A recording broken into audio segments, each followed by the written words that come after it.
Hello, I'm Tom Waddell. I'm the CEO of Waddell Group, and this is Dr. Michael O'Connor.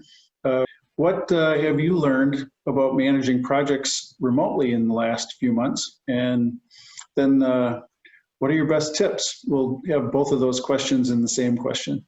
Okay.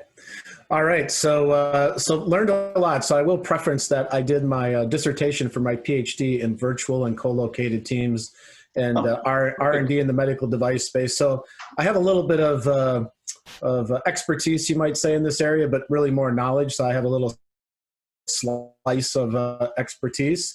But I would say initially, I remember very clearly in mid-March when this all happened. We had seen it coming because working globally, seeing China and whatnot, we had seen that this was coming, but it still didn't prepare you for when it came, and they said this is a pandemic. So initially, right away, we went to Microsoft Teams. We went to the technology platform and we started using Microsoft Teams, and we took it really simple. We said, hey, we know this is different. Start posting pictures of your workspace and your dog or your kids or whatever. Let's get to know each other a little bit better. And we did that in our whole group, and it actually worked really well. I think it made people that were feeling pretty down and out, see where people were working from and what things they had to work through in some of their spaces at the time. Even the chair they sit in or where it's located in the house, that was pretty unique. So MS Teams was a good start. The next thing we did is we looked at Webex. That was our primary mode of audio and video. And then we looked at that time, it was really interesting. We brought Zoom in. So I know we're on a Zoom call now, but at that time in March, we did not have Zoom.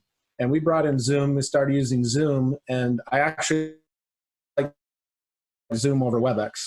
But if you take everything at that time and you look at GoToMeeting, Adobe Connect, Skype, and I could probably keep going on and on, I think one of the biggest things was everyone was getting pinged on all these platforms. No one was probably really good at any. We were pretty good at Webex. We wanted the videos on all the time, unless the meeting was so large that it was bandwidth. So videos were now being more just everyday use versus, I don't know about others, but video was maybe used, maybe it wasn't. Most of the time it probably wasn't. So that technology piece probably took us about a month to really work through it. It's been a steep learning curve for some, but I'd say we're all kind of on the same page and using video. Audio works, the phone, the microphones, everyone's kind of figured all those things out. So technology is the first big piece that comes to mind with me.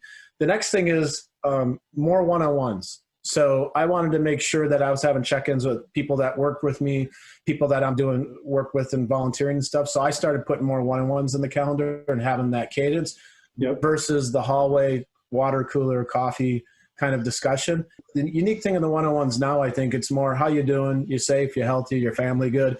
It's that conversation in the first half, then the second half is work. And those still kind of seem to go that way. But I think it's important that people know someone's out there, they're thinking of them, they have their best, well-being in mind and whatnot. Okay. And usually 15 minutes are kind of how you doing. Let's check in the personal stuff. 15 minutes seems like a long time to check in personally. So I think that's because most of the people I'm having the one-on-ones, I know them. So it just kind of goes in. Well, did you hear about this COVID thing or that COVID thing or the Oxford vaccine? Will you get the vaccine?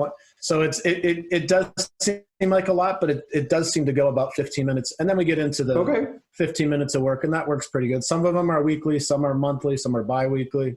The other thing I'd say for the one-on-ones and meetings in general is preparing.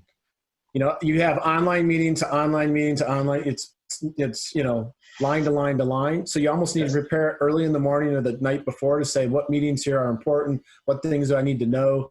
Like for this meeting, I prepared before this. I didn't just come in cold. You need to have that, mental note that you need to check in and prepare. Just getting in a face to face and sitting down. Yeah, you could do that maybe in the past. Not so easy to do it now. Okay. And I think the other thing that's really important is say you have a half an hour, whatever the meeting length is. And this is always the case, but you don't need to fill up time just to hit that time commitment. So in an hour meeting, if it's 20 minutes and you're done, you're done.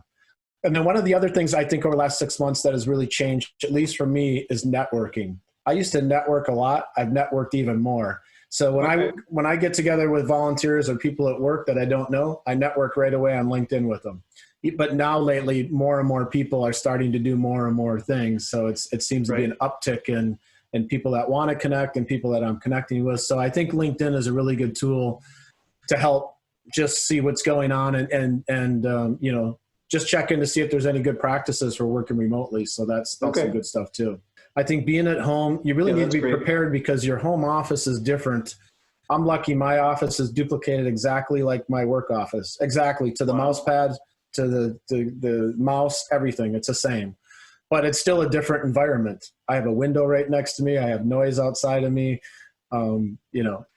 Just working at home and flying by the seat of your pants isn't good enough. You have to be prepared. And then, like I said before, you have to make sure the technology. So like I have earbuds in, I use the phone a lot. I have a mic. I have all kinds of different gadgets and things, know which ones work, which ones are good for you. I try to have redundancy when I'm on the Zoom or Webex. I keep the video on my computer and I have the call-in audio always on my phone for the most part, if I can do it. So it's redundant because I've had Zoom drop off while I'm still in the audio. You can't see me, but I'm still in the meeting. So being redundant, I think, is good, but knowing your technology and knowing what works is important. You know, a lot of things can distract you and you're in an environment you're not used to. So I think, again, people have figured that out. And then I think important too, try to keep regular office hours. I try to keep 8 to 5, even if I don't have a meeting that starts at 8, I get up, I do my routine. I'm sitting down at 8. I try to go to 5 and then stop.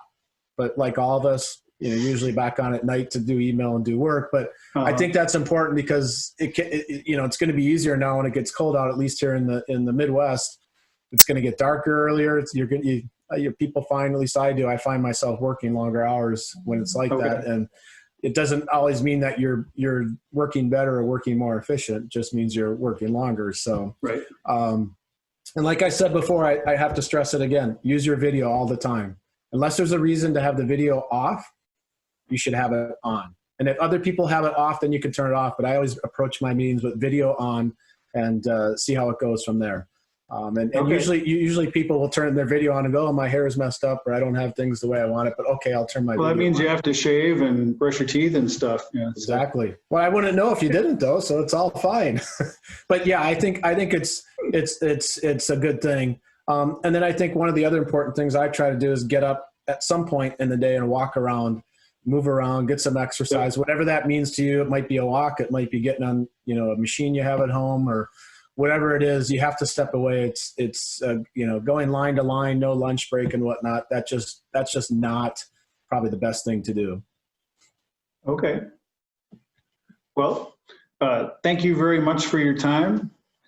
Michael, it's greatly appreciated, and let's go back to work. All right.